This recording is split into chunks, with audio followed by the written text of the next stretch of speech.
Welcome back and thanks for staying tuned. Of course, it's the concluding part of our show this morning on Rise and Shine. And like I said, we have Dr. Aliyu Illias joining us from Abuja this morning. We're going to be looking into the allocation that has been shared in the first half of 2024, which currently stands at 2.59 trillion naira. Quite a lump sum that has been shared across the three tiers of government, actually. Good morning, Dr. Aliyu Illias. Good to have you on the show. Of course, an economic and social development expert. Thank you so much for coming on the show this morning. Good morning. Thank you for having me. Okay, I hope we can have his audio so that we have a smooth conversation. Well, Dr. Aliyu, I know you've said your good mornings, but we're looking at very big numbers in front of us this morning. We would have the slides actually being put up on the screen. But as of the first half of 2024, the federal government, under the leadership of President Bola Ahmed Tinubu, have already spent in federal allocation 2.59 trillion naira. That's literally like another trillion to go to 3 trillion naira that has been spent. But you know that we just came out on the heel of a protest of Nigerians crying out that the suffering is too much. So, but if we have shared 2.59 trillion naira, why are we here in development or even basic provision of amenities for Nigerians? Right. I think the first thing is that the money does not have value as we actually we are putting it because of the inflation and flotation of naira.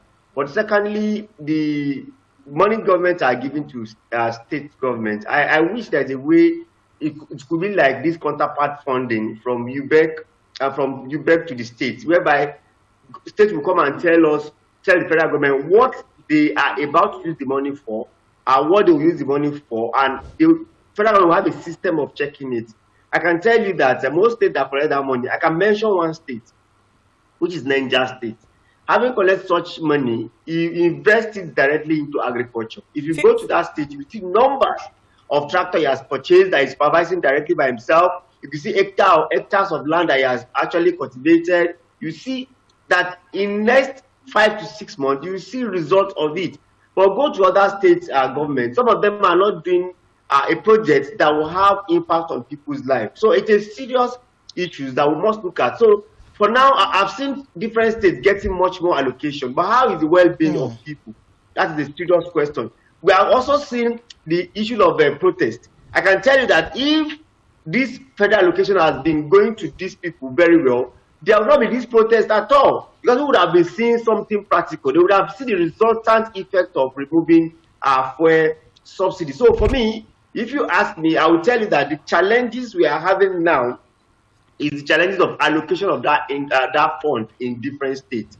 You know, every state have what they want. And perhaps most governors just came in as well as President Tinubu came in. They just came in too. So what have been, can they show where they are actually expending that money into? So I think this now go beyond federal government, because we must stop calling federal government at a particular level. We must also continue to call on state government to account for the money. And that's why I love SERAP. SERAP will always go about and say, federal government, state government, come and account for a particular amount. So I think the most thing is that we citizens should keep our state government accountable. And maybe from now on, we should also hold the local government accountable for what they are collecting from the federal government. Now, Doctor, I would like you to, run us through why do we have different allocations in differences in numbers running for different states. I mean, if you look at the South, they are having the highest, different from the North Central. Why do we have disparities in numbers? Can you run us through that? Right. The first thing we consider is 13% derivation. I think that's why the South is having more. The second thing is you have to consider population. Population also matters, because a state like Bayelsa, who has maybe 3 million, they cannot get the same allocation with Lagos that have 20 million, with Kano that have maybe over 20 million. So you cannot compare a Kogi state that have 5 million, can also consider themselves to Kaduna that have maybe 13 million. So it has to do with, and if you look at it very well, it also goes beyond state, it also goes through local government. So if you look at that local government allocation, you see that Lagos has more. Majority of Lagos states got more money. and maybe some 2 local governments in Bauchi. You will also see Kaduna. Those states have more population, so people concentrate more in those local governments. So you cannot give what you give to 10 people and give it to 20 people. It won't work well. So, and that's why we always call for census. Because if you have head count, census of every 10 years, we will now be up to date. Because I can tell you, Abuja Municipal Area Council, I think is the second that's collecting after maybe Lagos in terms of local government. It's because of concentration of people. So because of that, I think there's need for us to be doing our census so that we can know that every 10 years we will know where we have more population. Because now the census is almost in 20 years, and we don't know if there is different in the size of or numbers of people that reside in a particular local. Because with this urban rural migration, now you could see that. I also watch in Maiduguri. Maiduguri also have population in one particular local government, and I'm asking. It is clear that people from all other local governments are coming to the Maiduguri metropolis because it is more safe. I think that's what we need to also consider now, that the local government allocation in Maiduguri must have changed, that people have left some local government to concentrate in another local government. So I think it's quite justifiable. What we only need to say is that let there be consistent in our every 10 years census. Doctor, one other question I would like to ask, federal government has increase the allocation to states, and states have their own internal generated revenue, and sometimes these states even go as extent as borrowing money from World Bank. Now, can you give us the economic realities to why Nigerians in different states are still going through, hunger and all of this? I can recall vividly that there is a particular governor in Osun State, Governor Oyetola. When he was governor, I don't think he even borrowed money for good 4 years. But it's quite a funny country, and he's paying salary every month. But when it's come to election, he was actually was not elected. The PDP man was elected. You could see the contradiction in even the citizens that are voting people. Because sometimes people that did not subjugate you, does not borrow, was paying as it's supposed to be, but maybe because it's not serving political party, it's not serving particular interest, they find his way out. But economically speaking, it is not ideal for us to just continue cap in hand to go and borrow. In fact, everything that I want to borrow, I expect them to apply to DMO, which is under federal government. That this is the reason why we are borrowing, right? And funny, quite appalling, people that borrow more are people that have more money. Because, what's the name? Lagos State has more money, you agree with me. Rivers State has more money, you agree with me. Kaduna State has more money, but go and check. They are the one that borrow most. Upon that, they have much more internal generated revenue. They borrow more. So it's quite surprising because most of those states can still generate. I can even say like 8 states can generate up to 45% compared to what they are collecting from federal government, and they can service their state, but they still go ahead and borrow money. So borrowing money as an economist is not a bad thing. But what are you borrowing money for? What is the future advantage therein? And how do you plan to repay? Not that you borrow and go and borrow to pay salary, not borrow to go and invest. So there's a different, it has different dimension. And that's why I think federal government through DMO should make sure that they even stop those states from borrowing except they get approval from them. That we are raising this morning, because when we look at the numbers, Dr. Illias, we have to acknowledge the fact that the developmental strides in most of our states are not commensurate to the amount of money that they're making. We are just looking at the FAAC numbers. We are not even looking at the numbers, the internally generated numbers. So if you add it together, let us be honest, some of the projects that our state governors are embarking upon, it doesn't tally with the numbers coming in. And remember that we're not talking about how much they have earned in 1 year. We're talking about how much they're earning every month. Now, if you know that this is the amount of money that will come into your state for a year, there's certain kinds of people impact-oriented projects that the state governments will embark on. So my question will be now, how can citizens take advantage of this kinds of information in the open space to actually engender dialogue between them and their leaders to birth the kind of projects that we need to see coming in our state? and just so that I don't overflog it, sometimes we all, go to Dubai, go to outside, different parts of the world, but we actually have what it takes to build these environments in our various states.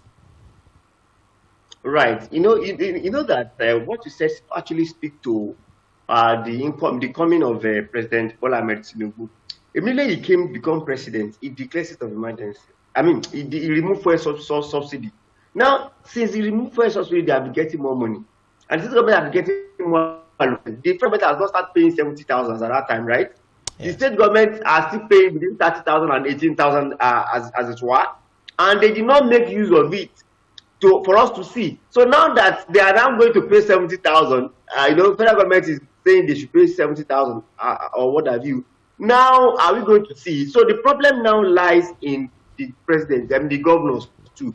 I can tell you that is why we must not be voting mediocre into power. Because the more we vote mediocre into power, it will reduce our development. A very sound person becoming a governor, it will reflect in his productivity. And that's part of what President Jonathan said, that his problem with politics is that people that does not know anything become what have you in the politics, and there's nothing you can do about it because they said it's a game of number. And funny thing, everybody can become a party what have you candidate. And once you become a particular party candidate, I can tell you the party who has the wherewithal will actually emerge. So the problem is that those governors must think out of box, as we normally say, to bring about a good project that will benefit people. A good project, let's even talk about social infrastructure. How many of them have used this money to build more hospitals? How many of them have used this money to build more schools? How many of them have used this money to build road and what have you? So they should account for it. So for me, I will call on the citizen, we should find a way of holding people accountable, holding government accountable. As much as this information is there, why not you target education? Ask them, what have you done in education? You target health. What have you done in health? You target maybe road and what have you, and water. So these are the things we have to. So government and citizens must start to ask those questions. In as much as we have those information, perhaps we also have what we call legislatures. They are doing oversight function.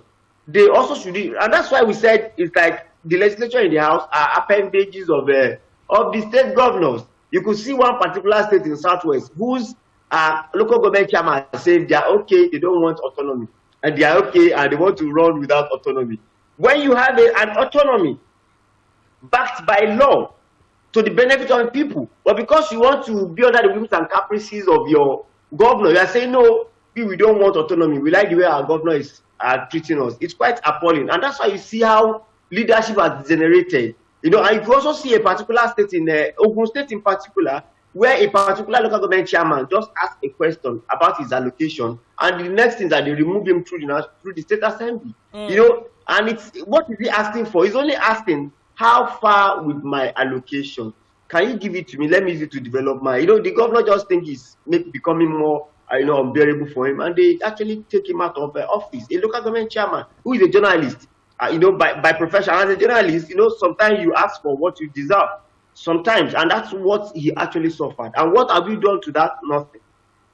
Yeah. Serious, but we see that July 11, 2024, the Supreme Court of Nigeria actually did, in a landmark judgment, affirm the financial autonomy of the 774 local governments in Nigeria. Now, the cap phrase there being financial autonomy, because it was one of the major issues that we have had between state governors and local government chairmen. But there has been a lot of concerns raised with regards to the move to make local government autonomous. The questions regards to how will salaries be paid, the structure for salary payment, and several other issues have been raised. And with regards to this, we've also seen the federal government raise a 3-month moratorium on local government autonomy. Now, they're looking to see that the operation of this autonomy actually starts sometime in October, as opposed to being effected immediately. Now, what are your thoughts on these moratorium holding out, on the local government as it stands until further notice?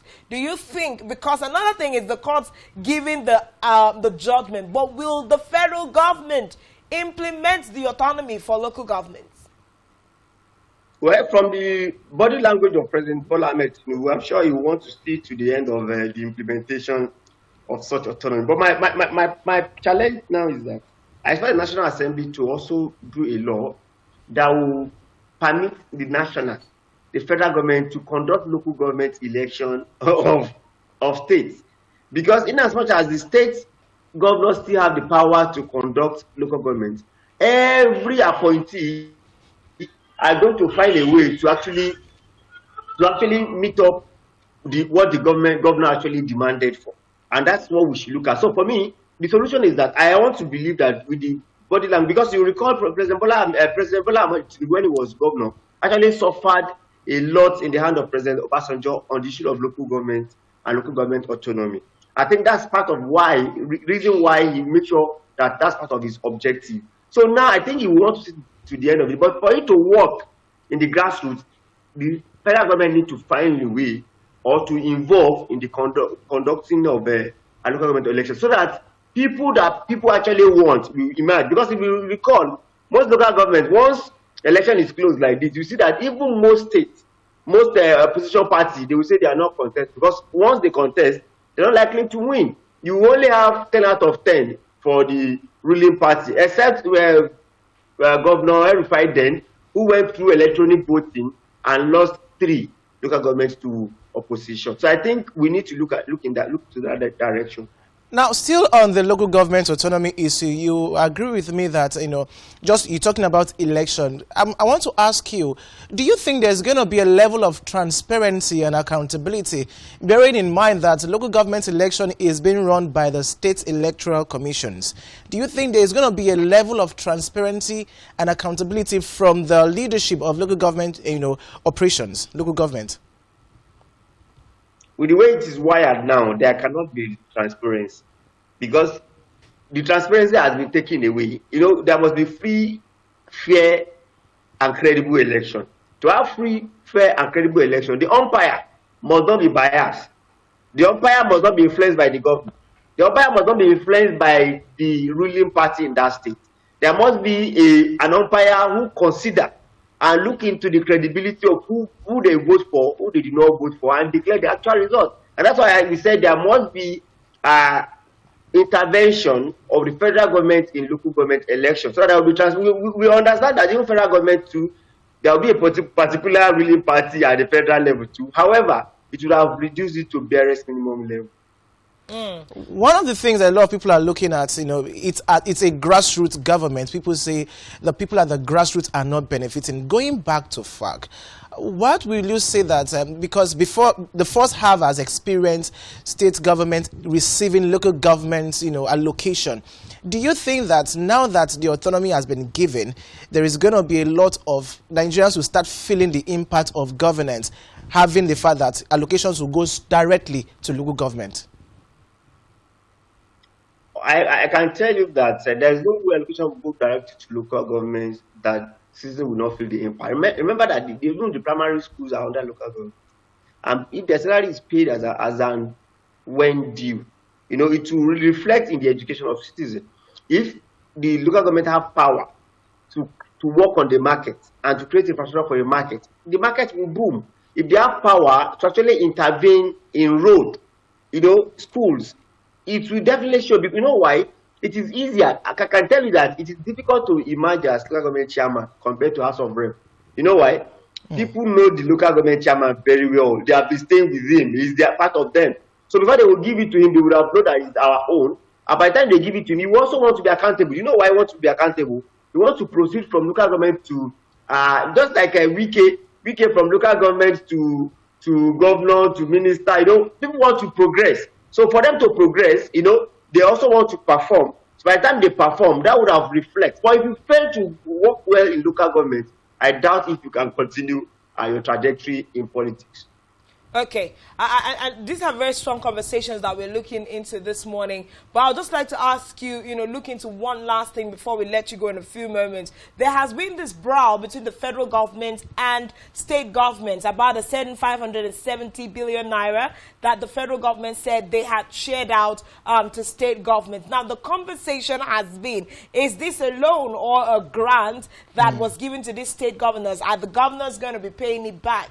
And just a recent, I think that was yesterday, the federal government actually came out to say it is a loan, not a grant that has been given. So the federal government is helping the state governments to borrow monies that they will return. Once again, what project exactly is this 570 billion naira channeled at? Or is it just a pipeline to blow and then restart that circle again? So now the World Bank Fund, the World Bank loan is here on our laps once again. Right. I think the way federal government is actually doing is they are just, it's like a feeding bottle administration we are using, whereby you make everything easier for these people and you are still now dragging them to come and pay. Remember, these people also end up becoming people of federal government. You recall that every state governor who finish his tenure in the long run always find their way to become minister. Even he, President Bola Ahmed Tinubu, he was a governor. Kashim Shettima was a governor. Do you get? Even the state secretary to the federal government was a governor. So if you look at that, so by the time they become governor, they do it change to party and they overlook those things. That is what's actually happening in Nigeria. But I recall Tinubu gave each governor 10 billion, and he said for CNG buses. That's quite specific. So, and that's why we want government to also be specific in something. That's what we bring what we call development, because development will come. That's why I said this government itself does not have economic plan so far, if you ask me. Because I remember during Obasanjo have what we call NEEDS, National Economic Empowerment Development Strategy. And that's for federal government. For state, it's called SEED. For local government, it's called LEADS. So before you know, there's an amalgam. People come together to pursue a particular trajectory, and it brings government to limelight, and they achieve their aim. And that's why you see up to date, if you still look at policy that have really worked, it's President Olusegun Obasanjo. Because if you look at it, and it came up with different agencies, because they have plan. By the time he finished his first term, you recall, it was second time he brought people like Ribadu, Ezekwesili, Dora Akunyili, El-Rufai, because he actually wants what he wants. And when he called them, he did not even ask which party do you belong, what is your affiliation. No, is this man credible to serve me very well? He picked them, and I can tell you up till now, those are the ministers we still have that still perform well. Up till now, I could have enough that person that perform like Dora Akunyili. Up till now, I do have ministers that perform like El-Rufai in the FCT. Up till now, I do have ministers of education that perform like Ezekwesili. These are the things you have to, because we have to go beyond mediocres. You have to go for people that have the credibility and that can actually perform. These are what we need to look at. And for us to progress, you must stop doing compensation, just like what we are compensating 49 ministers now. And if I ask you now in the studio, can you name 5 ministers that perform exceedingly well? It's pretty difficult after 1 year. It's quite appalling. But we see the fact that some months ago, the Central Bank of Nigeria gave us the numbers, the percentage borrowing from state government, and it was actually really alarming. Then an injunction was put forward to ban state governors from borrowing. How come we have not seen them actually implement that particular injunction to make sure that we are not borrowing more monies at the expense of the country? Because we are still keeping up with it at this rate. Just in about a minute. Right. Having much more income from FAAC, which is the courtesy of removal of first subsidy, I don't think any state should have go and borrow. Government should tame them and give them. In fact, let's not talk about President Bola Ahmed Tinubu. I never expect the federal government to go and borrow this time again, because you have more money through first subsidy removal. At least tarry a bit for 1-2 years, so that we will see it from your perspective that, oh, this president actually mean well, I don't want to borrow. So these are the things. I think federal government should stop borrowing states should also stop borrowing. All right, federal government should stop borrowing, state government should stop borrowing. We've been speaking with Dr. Aliyu Illias, who is an economic expert and a public affairs analyst, joined us from Abuja this morning. Thank you very much for breaking down the numbers for us this morning and helping us to understand. We do hope to have some more of these conversations with you. Thank you very much for your time. Thank you for having me. Thank you so much.